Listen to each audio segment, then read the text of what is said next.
आज हम लोग डीपीपी 7 डिस्कस करेंगे। डीपीपी 7 का क्वेश्चन नंबर 1 है, change in volume does not change the number of mole in this reaction और दिस रिएक्शन और दिस रिएक्शन और दिस रिएक्शन। देखिए, according to Le Chatelier principle, when we disturb equilibrium, then equilibrium shift in that direction where disturbance can be minimized. जब हम equilibrium को disturb करते हैं तो इक्विलिब्रियम उस डायरेक्शन में शिफ्ट हो जाएगा जहां डिस्टर्बेंस मिनिमाइज हो जाए। यहां पर देखिए, जब हम वॉल्यूम को चेंज करेंगे, सपोज हम वॉल्यूम को इंक्रीज कर रहे हैं, वॉल्यूम को इंक्रीज करने से क्या होगा, प्रेशर हमारा डिक्रीज होगा।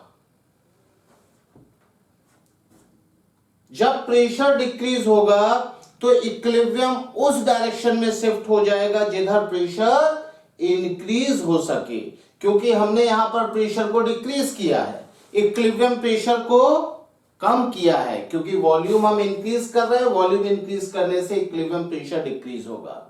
अभी इक्विलिब्रियम प्रेशर को इंक्रीज करने के लिए रिएक्शन उधर शिफ्ट हो जाएगी जिधर नंबर ऑफ गैसियस मॉलिक्यूल्स ज्यादा होंगे। तो ये रिएक्शन किधर शिफ्ट होगी, towards more gaseous molecule, towards more, reaction shifts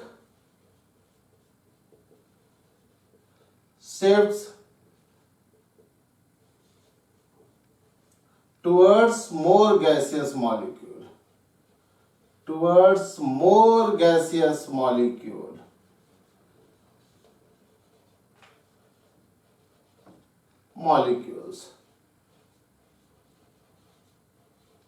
लेकिन अगर वॉल्यूम को चेंज करने से कोई चेंज नहीं हो रहा है, इसका मतलब क्या हो गया, रिएक्टेंट और प्रोडक्ट दोनों में गैसियस मॉलिक्यूल्स सेम होंगे। क्योंकि अगर वॉल्यूम इंक्रीज हो रहा होता तो फिर रिएक्शन उधर शिफ्ट होती जिधर गैसेस मॉलिक्यूल ज्यादा होते। सिमिलरली अगर हम वॉल्यूम को डिक्रीज कर रहे होते तो क्या होता, प्रेशर इंक्रीज होता, प्रेशर इंक्रीज होने की वजह से रिएक्शन उधर शिफ्ट होती जिधर गैसियस मॉलिक्यूल कम होते, क्योंकि प्रेशर डिक्रीज करने की कोशिश करेगा और डिक्रीज तब हो सकता है जब गैस के मॉलिक्यूल कम हो, towards less gaseous molecule, towards less gaseous molecule।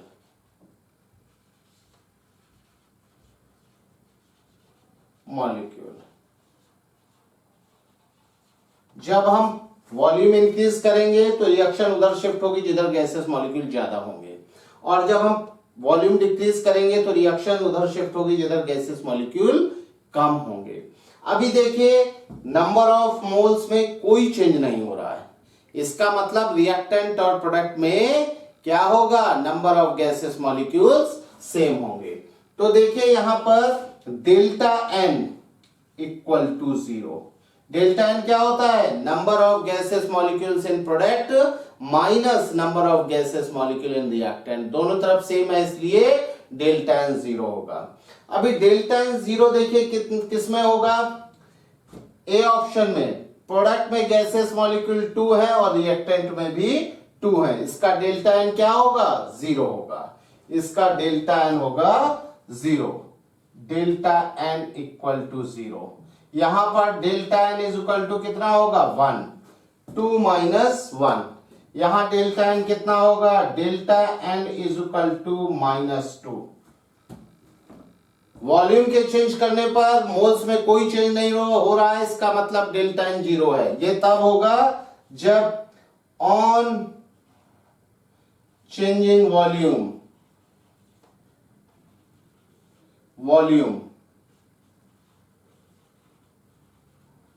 moles does not change, moles does not change, does not change। जब मोल चेंज नहीं होंगे तो डेल्टा एन 0 होगा। A option is correct option. Question number 2, increase in volume does not change the number of moles.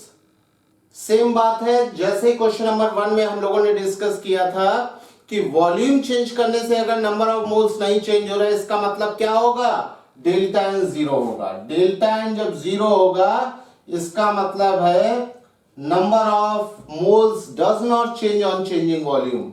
Number of moles does not change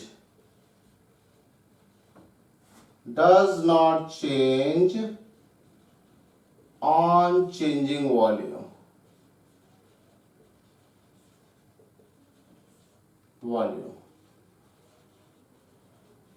देखिए इसमें first A option में delta N कितना होगा, delta N is equal to gaseous molecules in product 1 + 3 - 2 कितना होगा 2। B option में delta N is equal to number of gases molecules in product -1 + 1/2 कितना होगा -1/2। सी ऑप्शन में delta N is equal to 1 - 1 + 1 क्या होगा -1। D option is correct option, क्योंकि किसी में डेल्टा एन जीरो नहीं है। Question number 3, twice SO2 gas plus O2 gas gives twice SO3 gas। Delta H है -198 kilo joule. Conditions favourable for forward reaction. Forward reaction के लिए favourable conditions क्या होंगी, तो यहां पर देखिए हीट इवॉल्व हो रही है, it is exothermic reaction. Exothermic reaction के लिए डेल्टा H आपका नेगेटिव होता है।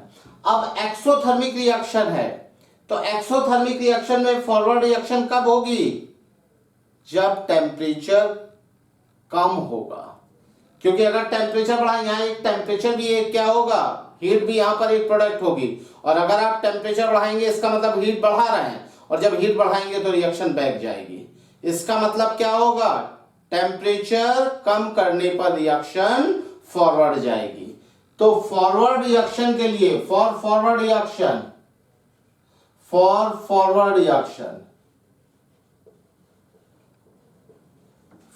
रिएक्शन के लिए देखिए क्या होगा, टेम्परेचर क्या होना चाहिए, टेम्परेचर लो होना चाहिए, लो होगा।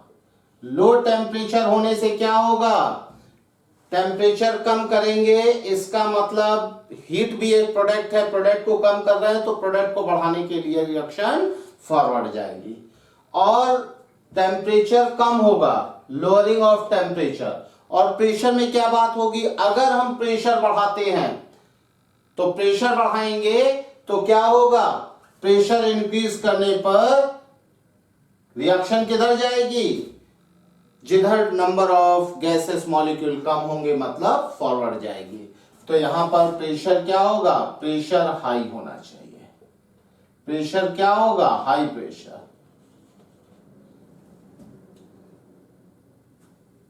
ए ऑप्शन में lowering of temperature as well as pressure गलत बात है। बी ऑप्शन में increasing temperature as well as pressure गलत बात है। Lowering temperature and increasing pressure, C option is correct. फिर से देखिए, जब आप प्रेशर बढ़ाएंगे तो इक्विलिब्रियम प्रेशर को कम करने के लिए नंबर ऑफ गैसेस मॉलिक्यूल को कम करेगा। इसका मतलब रिएक्शन उधर जाएगी जिधर गैसेस मॉलिक्यूल कम होंगे, फॉरवर्ड जाएगी। इसी तरह से जब आप टेम्परेचर बढ़ाएंगे तो टेम्परेचर बढ़ाने पर क्या होगा, टेम्परेचर, चूंकि हीट इसमें एक प्रोडक्ट है, तो जब टेम्परेचर आप बढ़ाएंगे तो टेम्परेचर बढ़ाने पर रिएक्शन बैकवर्ड जाएगी, और जब टेम्परेचर कम करेंगे तो फॉरवर्ड जाएगा। हमसे कंडीशंस पूछी है फॉरवर्ड रिएक्शन के लिए फेवरेबल कंडीशन, तो इसका मतलब low temperature high pressure, temperature is decreasing, lowering in temperature and pressure is increasing। C option is correct option। Question number 4, N2O4 से मिल रहा है ट्वाइस NO2। इक्विलिब्रियम पर ये कंसंट्रेशंस दिए हैं और आपसे Kc का वैल्यू पूछा है। ये क्वेश्चन बहुत आसान है क्योंकि हमें पता है Kc is equal to multiplication of molarities of product at equilibrium upon multiplication of molarities of reactants at equilibrium. तो यहां पर NO2 इक्विलिब्रियम का square upon molarity of N2O4 at equilibrium. यहां पर इक्विलिब्रियम पर मोलरिटीज गिवन है।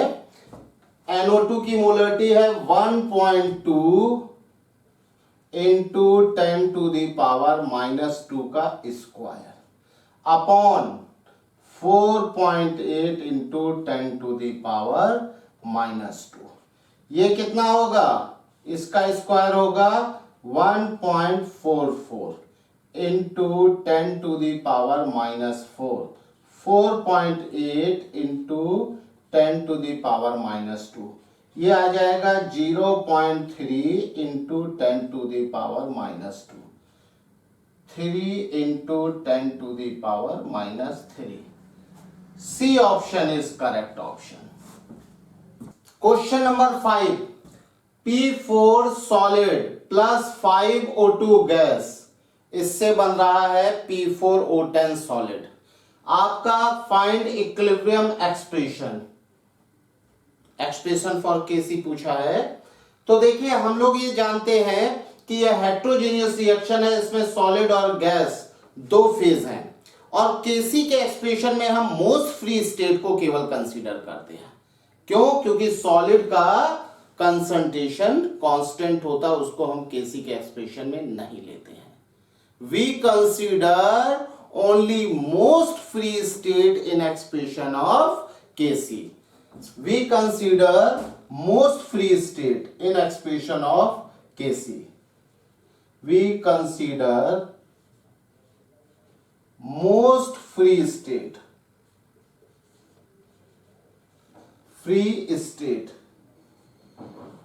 in expression of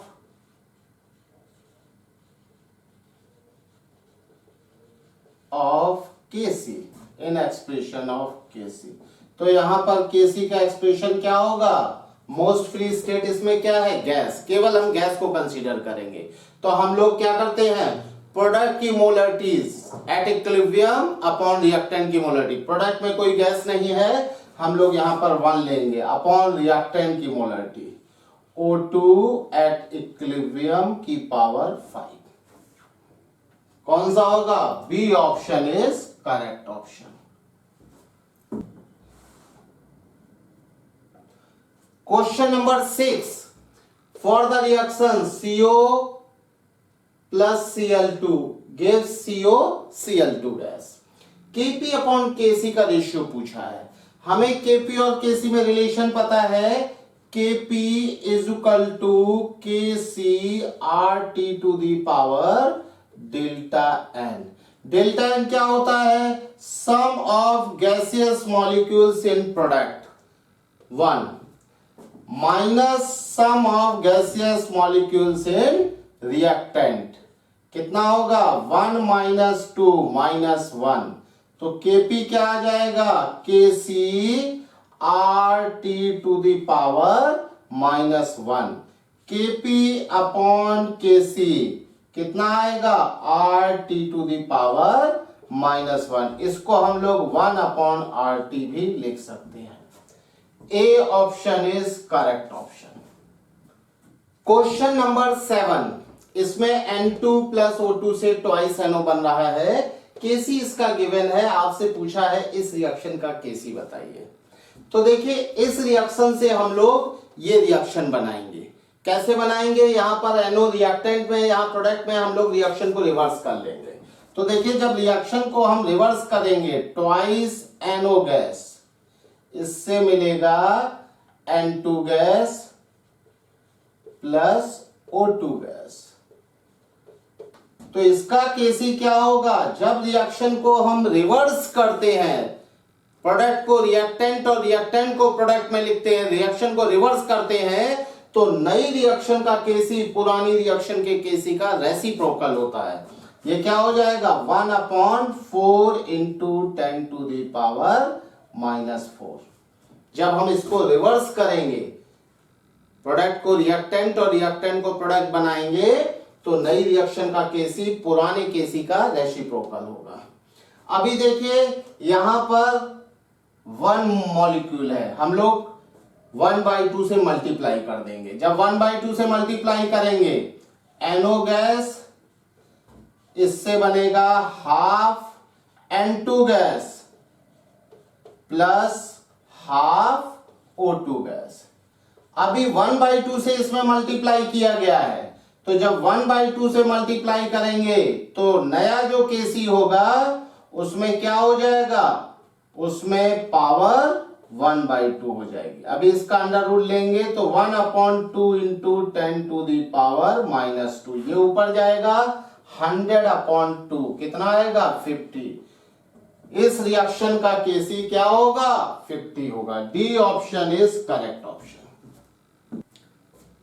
question number 8, twice NO2 gas से बन रहा है ट्वाइस NO प्लस O2। केसी का वैल्यू दिया गया है, टेम्परेचर दिया गया है, आपसे केपी और केसी से के बीच में रिलेशन पूछा गया है। देखिए यहाँ ए ऑप्शन में तो बिल्कुल गलत बात कही है। केपी और केसी का रिलेशन टेम्परेचर पर डिपेंड करता है, ये प्रेशर पर डिपेंड नहीं करता। KP is equal to KC RT to the power delta N. यहां पर डेल्टा एन क्या होता है, sum of gaseous molecules in product. कितना होगा 2 + 1 -2, 2 से 2 कैंसिल, कितना आएगा 1। तो अभी केपी कितना आ जाएगा, KP is equal to KC 1.8 into 10 to the power -6।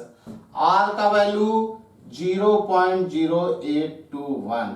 Temperature कितना होगा, केल्विन में रखना होगा, तो टेम्परेचर हम लोग केल्विन में कितना आएगा 184 प्लस 273, कितना आ जाएगा 457 केल्विन। अभी देखिए इसका मल्टीप्लिकेशन 1 से ग्रेटर होगा, it is greater than 1, so therefore यहां पर क्या हो जाएगा, KP should be greater than 1.8 into 10 to the power -6, मतलब केपी ग्रेटर देन केसी। कौन सा ऑप्शन होगा, D option is correct option. Question number 9th, question number 9th में Cl2 गैस और F2 गैस से ट्वाइस ClF2 गैस मिल रहा है। इन्होंने कहा है कि ये एक्सोथर्मिक रिएक्शन है और which of the following will increase the quantity of ClF2, मतलब किसके चेंज करने से रिएक्शन फॉरवर्ड जाएगी। तो देखिए 1 by 1 हम लोग देखते हैं। ए ऑप्शन में कहा गया है कि एडिंग F2, जब आप F2 को ऐड करेंगे तो क्या होगा, according to Lee-Chatelier principle, when we disturb equilibrium, then equilibrium shift in that direction where disturbance can be minimized। जब आप F2 को ऐड करेंगे तो इक्विलिब्रियम F2 को कम करने की कोशिश करेगा और रिएक्शन किधर जाएगी, फॉरवर्ड डायरेक्शन में जाएगी, फॉरवर्ड जाएगी। बी ऑप्शन में वॉल्यूम इंक्रीज करेंगे। अभी वॉल्यूम इंक्रीज करेंगे इसका मतलब क्या है, प्रेशर कम हो जाएगा। प्रेशर कम होगा तो प्रेशर को इंक्रीज करने के लिए रिएक्शन किधर जाएगी, जिधर गैसियस मॉलिक्यूल्स ज्यादा होंगे। रिएक्शन किधर आएगी, बैकवर्ड रिएक्शन होगी, बैकवर्ड। सी ऑप्शन में रिमूविंग Cl2, जब Cl2 को आप रिमूव कर देंगे, डिक्रीज कर देंगे, तो Cl2 को इंक्रीज करने के लिए रिएक्शन बैकवर्ड जाएगी, बैकवर्ड। और डी ऑप्शन में जब टेम्परेचर को इंक्रीज करेंगे तो टेम्परेचर इंक्रीज, यहां पर एक्सोथर्मिक रिएक्शन है, हीट एक प्रोडक्ट होगा, तो जब आप टेम्परेचर इंक्रीज कर रहे हैं इसका मतलब हीट दे रहे हैं, तो हीट को कम करने के लिए रिएक्शन बैकवर्ड जाएगी, बैकवर्ड। अभी देखिए हमसे कहा गया है कि किस ऑप्शन से किसको चेंज करके आप ClF2 को इंक्रीज कर सकते हैं। इंक्रीज करने का मतलब किस चेंज से रिएक्शन फॉरवर्ड जाएगी। तो देखिए यहां पर F2 के इंक्रीज करने से, इसका मतलब A option is correct option. Question number 10, question number 10 में ammonium hydrogen sulphide solid form में है, डिकम्पोज होगा अमोनिया और H2S में। अभी देखिए यहां पर इनिशियली t इक्वल टू 0 पर जिसमें अमोनियम हाइड्रोजन सल्फाइड को हमने रखा है, वहां पर अमोनिया पहले से प्रेजेंट थी और उसका प्रेशर था 0.5 atm, H2S 0 था। और टोटल प्रेशर जब इक्विलिब्रियम आ गया तब इतना प्रेशर हुआ, Kp आपको बताना है। तो देखिए अमोनियम हाइड्रोजन सल्फाइड NH4HS ये सॉलिड है, डिकम्पोज होगा किसमें, अमोनिया गैस में और H2S गैस में, H2S गैस में। T इक्वल टू 0 पर, T इक्वल टू 0 पर 0.5 और 0 at equilibrium T is equal to T पर। देखिए सॉलिड का कोई प्रेशर नहीं होता, इसलिए उसके अमाउंट से हमें कोई लेना देना नहीं। ये हमारा प्रेशर है, एटीएम की बात कर रहे हैं, इसीलिए सॉलिड का प्रेशर हम लोग कंसीडर नहीं कर रहे हैं। यहां पर 0.5 प्लस P, सपोज ये P प्रेशर प्रोड्यूस करता है, जितना मोल अमोनिया का बनेगा उतना ही H2S का बनेगा, दोनों का जो प्रेशर इंक्रीज होगा वो इक्वल इंक्रीज होगा। अभी टोटल प्रेशर कितना होगा, P टोटल एट इक्विलिब्रियम, ये कितना दिया है 0.84, होगा कितना 0.5 plus P is equal to 0.84, ये आ जाएगा 2P is equal to 0.34, P का वैल्यू आएगा 0.17। इसका प्रेशर कितना हो जाएगा, P का वैल्यू रखेंगे 0.67 और ये हो जाएगा 0.17। Kp का वैल्यू देखिए क्या होगा, Kp के एक्सप्रेशन में हम लोग केवल गैसेस को कंसीडर करते हैं, ये सॉलिड है तो ये हो जाएगा pressure of ammonia at equilibrium into pressure of H2S at equilibrium. Ammonia का प्रेशर 0.67, इसका प्रेशर 0.17, इसका मल्टीप्लिकेशन 0.1139 आएगा। हमारा कौन सा ऑप्शन होगा 0.11, A option is correct option. Question number 11, PCl5 gives PCl3 plus Cl2। यहां पर टोटल प्रेशर P है, अल्फा की वैल्यू x है, degree of dissociation of PCl5 is x। आपसे PCl3 का पार्शियल प्रेशर पूछा है, ऐसे क्वेश्चन हम लोग पहले बहुत डिस्कस कर चुके हैं, फिर भी देख लीजिए एक बार। PCl5 गैस, इससे मिल रहा है आपको PCl3 gas plus Cl2 gas. T equal to 0 पर सपोज इसका A मोल है और ये है 0 at equilibrium T is equal to T0 time पर क्या हो जाएगा A माइनस A अल्फा, ये आएगा A अल्फा। अभी अल्फा का वैल्यू x है, A1 minus x, AX is equal to AX। Total moles कितना आ जाएगा, टोटल मोल्स इक्विलिब्रियम पर A कॉमन ले लेंगे 1 माइनस x प्लस x, इससे ये cancel A1 plus x। Partial pressure of PCl3 at equilibrium, देखिए यहां पर हम लोग Dalton's law of partial pressure apply कर सकते हैं। Dalton's law of partial pressure ये कहता है नॉन रिएक्टिंग गैसेस मिक्सचर में किसी गैस का पार्शियल प्रेशर टोटल प्रेशर और उस गैस के मोल फ्रैक्शन के मल्टीप्लिकेशन के बराबर होगा। यहां पर इक्विलिब्रियम पर ये गैसेस आपस में रिएक्शन कर रही है, बट अमाउंट चेंज नहीं हो रहा है, तो हम लोग कहेंगे रिएक्शन नहीं हो रही है।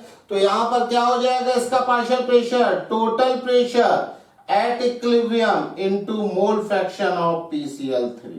टोटल प्रेशर कितना है P और मोल फ्रैक्शन कितना होगा AX upon A1 plus x। A से A कैंसिल हो जाएगा, PX अपॉन 1 प्लस x।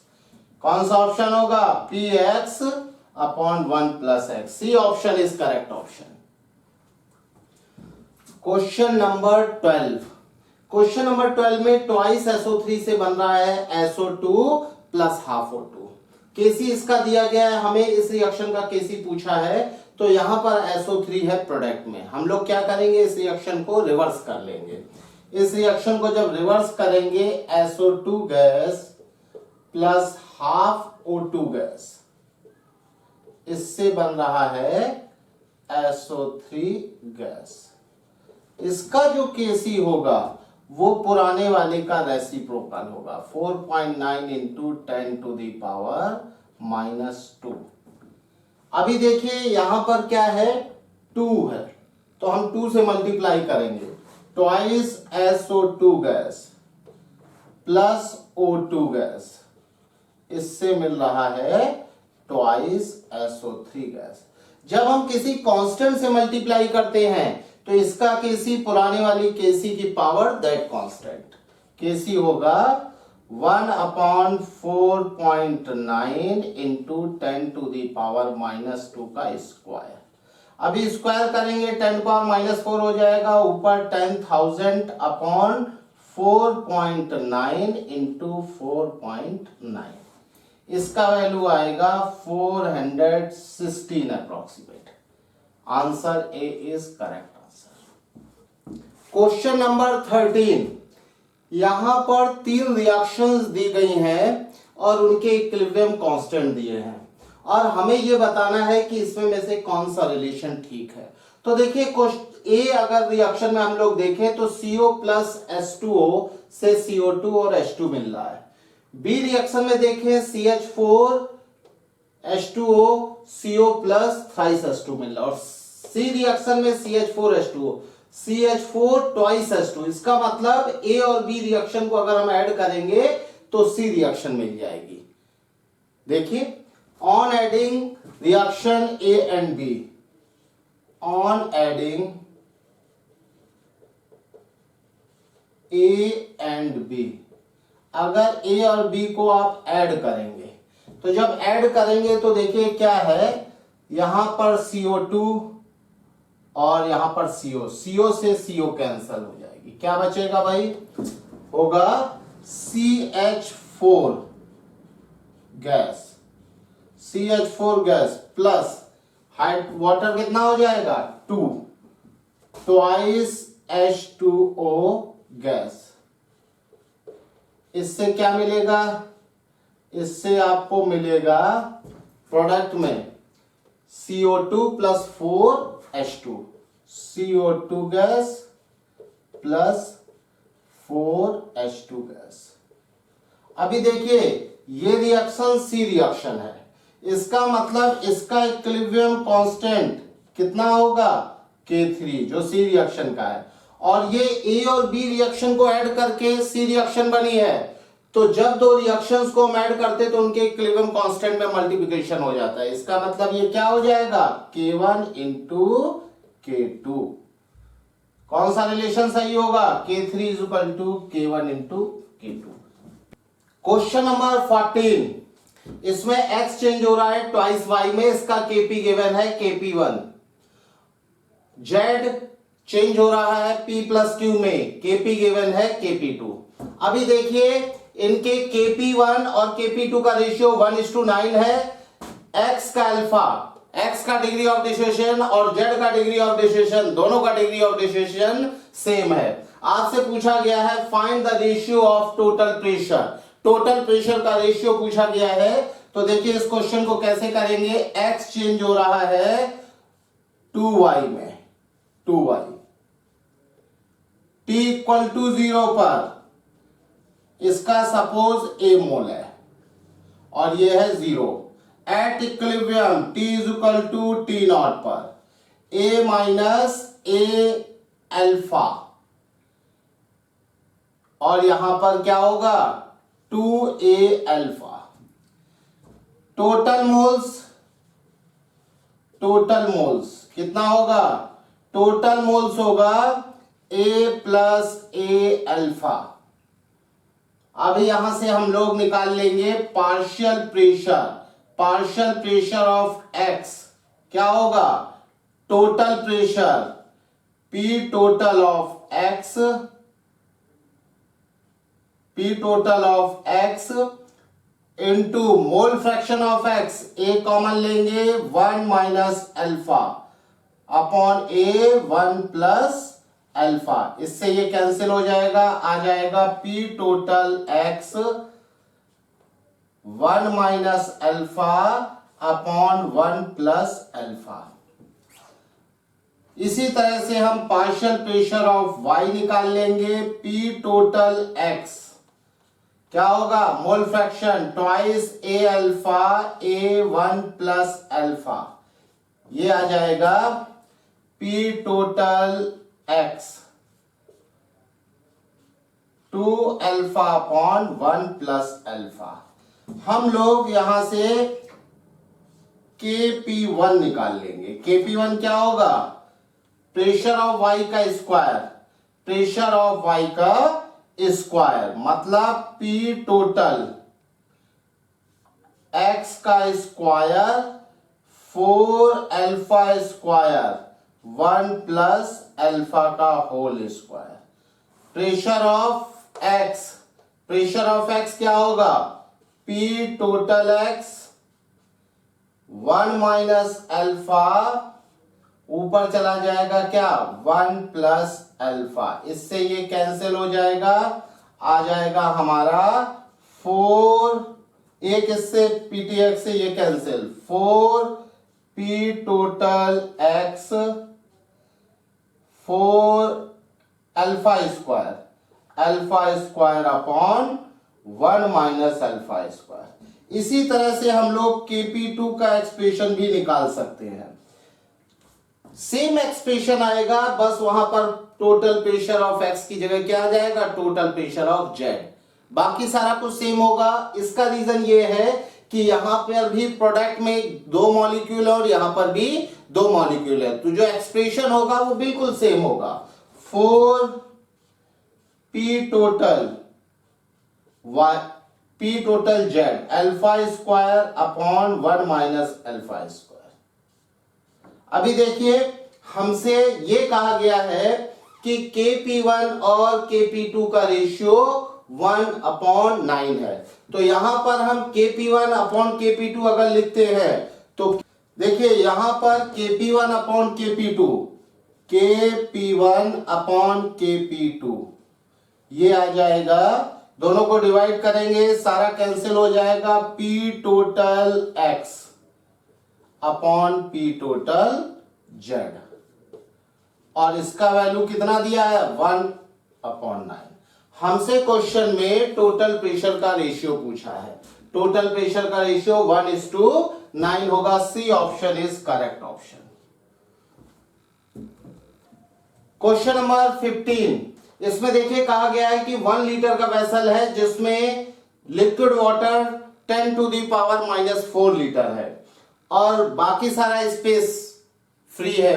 तो यहां पर देखिए हर टेम्परेचर पर एवेपोरेशन होता है, ये वाटर का कुछ अमाउंट वेपर फॉर्म में यहां पर प्रेजेंट होगा। वेपर प्रेशर दे रखा है, जो वेपर यहां पर प्रेजेंट होगी वो वेपर इस लिक्विड पर एक प्रेशर एक्सर्ट कर रही होगी जिसे हम वेपर प्रेशर बोलते हैं। आपसे पूछा गया how many moles of H2O in vapour phase, इस वेपर फेज में वाटर के कितने मोल्स होंगे।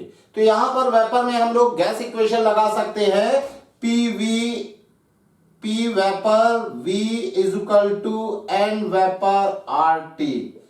प्रेशर, वेपर प्रेशर कितना है 3170 पास्कल में है, इसे हम लोग एटीएम में चेंज कर लेंगे 1.013 into 10 to the power 5 pascal is equal to 1 atm।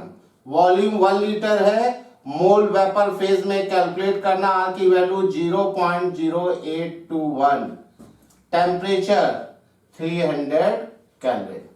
यहां से वेपर फेज में मोल आ जाएंगे कितने 3170 upon 1.013 into 10 to the power 5 0.0821 into 300। इसे आप कैलकुलेट करेंगे, कैलकुलेट करके ये 1.27 into 10 to the power -3 mole, ये आंसर होगा। D answer is correct answer. Question number 16, इसमें CO2 गैस ग्रेफाइट सॉलिड के साथ में रिएक्ट करके CO गैस बना रहा है। Initially T is equal to 0 पर CO गैस का जो प्रेशर है CO2 गैस का वो 0.5 atm है। टोटल प्रेशर 0.8 atm है। आपको Kp का वैल्यू निकालना है, तो देखिए क्या करेंगे, CO2 गैस इससे कार्बन सॉलिड रिएक्ट करके ट्वाइस CO बना रहा है, CO gas. T equal to 0 पर इसका है 0.5 atm प्रेशर। सॉलिड का कोई प्रेशर होता नहीं है, इसका प्रेशर 0 है। At equilibrium T is equal to T0 0.5। मान लीजिए इसका P प्रेशर कम होगा तो इसका 2P बढ़ जाएगा। टोटल प्रेशर कितना होगा, टोटल प्रेशर हो जाएगा, एक P कैंसिल हो जाएगा, 0.5 प्लस P। ये टोटल प्रेशर 0.5 प्लस P कितना दिया है 0.8। P का वैल्यू आ जाएगा 0.3। ये देखिए कितना हो जाएगा 0.6 atm, और यहां पर कितना हो जाएगा 0.2 atm। अभी Kp का वैल्यू क्या होगा, पार्शियल प्रेशर ऑफ CO का square upon partial pressure of CO2। ये कितना हो जाएगा 0.6 का स्क्वायर अपॉन 0.2, इसका वैल्यू आएगा 1.8 atm। Option A is correct option. Question number 17, reaction एक गैसियस रिएक्शन है, गैसियस होमोजेनियस रिएक्शन है। इसमें Kp Kc में रिलेशन दिया है। हमें पता है Kp Kc में रिलेशन क्या होता है, Kp is equal to Kc RT to the power delta n, और डेल्टा n यहां पर क्या दिया है x। डेल्टा n होता क्या है, sum of gaseous molecules in product minus sum of gaseous molecules in reactant. Product में गैसियस मॉलिक्यूल 1 है, minus sum of gaseous molecules in reactant 1 plus 1/2 minus 1/2। x का वैल्यू कितना होगा -1/2। B option is correct. Question number 18, delta G at 300 Kelvin for the reaction twice A gives B plus C is this. At a given time the composition of mixture is A 1/2 molar, B 2 molar, C 1/2, the reaction proceeded। तो देखिए delta G होता है gas free energy change. जब कोई reaction होती है तो total जितना एनर्जी चेंज होता है उसको हम लोग डेल्टा G बोलते हैं। और delta G at 27 degree centigrade मतलब delta G naught, standard condition delta G naught is equal to कितना है 2494.2 जूल। जब इक्विलिब्रियम आ जाएगा डेल्टा G नॉट मतलब ये gas free energy change at standard condition. अभी देखिए जब क्या होगा, जब आपका इक्विलिब्रियम आ जाएगा तो इक्विलिब्रियम पर delta G not, delta G 0 होगा। डेल्टा G एट इक्विलिब्रियम क्या होगा 0 होगा। क्यों 0 होगा, क्योंकि रिएक्शन में कोई नेट चेंज नहीं हो रहा है। तो अभी डेल्टा G नॉट और डेल्टा जी में क्या रिलेशन होता है? Delta G is equal to delta G not plus 2.303 R T log Q. Q होता है रिएक्शन कोशेंट। अगर इक्विलिब्रियम होगा, एट इक्विलिब्रियम होगा, तो इक्विलिब्रियम पर डेल्टा जी एट इक्विलिब्रियम 0 होगा और Q का वैल्यू हो जाएगा Kc के बराबर। तो यहां पर 0 is equal to delta G not plus 2.303 R T log Kc। यहां से देखिए हम लोग इधर लाएंगे तो -2.303 R T log Kc is equal to delta G not. अभी हम लोग यहां पर log 1 अपॉन Kc कर लेंगे और इसको डेल्टा जी का वैल्यू कितना है? 2494.2 जूल, 2.303 और 8.314 और टेम्परेचर 300 केल्विन। इसको कैलकुलेट करेंगे। यहां पर देखिए माइनस साइन को हमने इसमें एब्सॉर्ब किया है, तभी ये 1 अपॉन Kc हुआ। इसका वैल्यू आ जाएगा 0.4344। इससे 1 ये आ जाएगा किसका वैल्यू? इसका वैल्यू आएगा। यहां से Kc निकल के आ जाएगा Kc इज इक्वल टू 0.3677। ये Kc आ जाएगा। अभी Kc ये आ गया है और हमारा गिवन टाइम पे ये अमाउंट दिए गए हैं। तो अभी हम इसको कंपेयर करेंगे कि हमारा Q Kc से ज्यादा है या कम है। तो हम लोग Q कैलकुलेट कर लेते हैं। Question number 19, A plus B से C प्लस डी बन रहा है। तो देखिए यहां पर हम लोग Kc गिवन है, D का कंसंट्रेशन इक्विलिब्रियम में पूछा है, A gas plus B gas, इससे बन रहा है C gas plus D gas. T equal to 0 पर इसका 1 molar, 1 molar, 1 molar and 1 molar. अब हम लोग इसका Q निकालेंगे। देखिए Q क्या आएगा?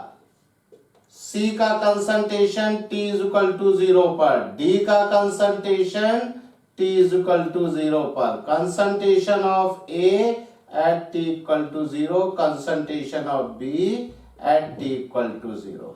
ये आ जाएगा 1 into 1, 1 into 1, Q is equal to 1। ये आ जाएगा लेस देन Kc। Q देखिए क्या होता है? Value of equilibrium expression at any time. किसी भी टाइम पर इक्विलिब्रियम एक्सप्रेशन की जो वैल्यू होगी वो हमारा होगा रिएक्शन कोशेंट Q। Q की वैल्यू निकाली और वो आई 1। हमने देखा कि ये Kc से कम है, तो अभी इस एक्सप्रेशन की वैल्यू Kc तक इंक्रीज करेगी एट इक्विलिब्रियम पर। जब ये एक्सप्रेशन की वैल्यू इंक्रीज करेगी तो प्रोडक्ट इंक्रीज करेगा और रिएक्टेंट कम होगा। इसका मतलब at equilibrium T is equal to T not, reaction किधर जाएगी? Forward. Reaction goes to forward direction, reaction goes to forward direction, goes to forward, forward जाएगी। तो अभी ये 1 minus X, 1 minus X, 1 plus X, 1 plus X. Kc given है, Kc।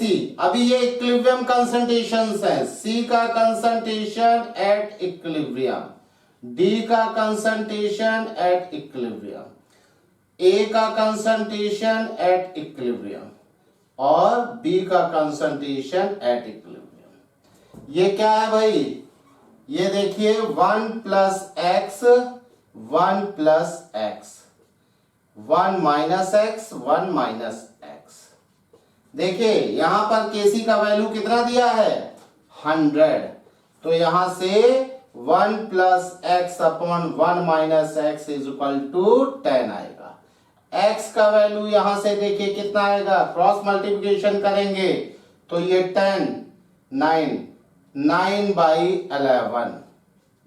हमसे पूछा है डी का कंसंट्रेशन कितना आ जाएगा 1 + 9/11 मतलब 20/11। 20/11 1.818 मोलर। Option B is correct option. ये सारे कैलकुलेशन आप अच्छे से करके देखेंगे।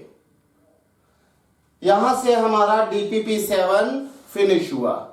अभी DPP-7 फिनिश हुआ, DPP-8 हम आप लोगों को करने के लिए दे रहे हैं। DPP-8 आप अटेम्प्ट करेंगे, जो क्वेश्चन नहीं आएगा उसे आप हमसे पूछेंगे। अगले लेक्चर में हम आपको 2 टॉपिक और डिस्कस करेंगे। एक तो इक्विलिब्रियम का थर्मल डिस्कशन हम अच्छे से करेंगे और दूसरा टॉपिक है साइमल्टेनियस इक्विलिब्रियम। ये दोनों टॉपिक अगले लेक्चर में हम आपको बताएंगे और इससे रिलेटेड कुछ एग्जांपल्स कराएंगे और इसके बाद केमिकल इक्विलिब्रियम फिनिश हो जाएगा। नेक्स्ट टॉपिक रहेगा ionic equilibrium. Okay, thank you.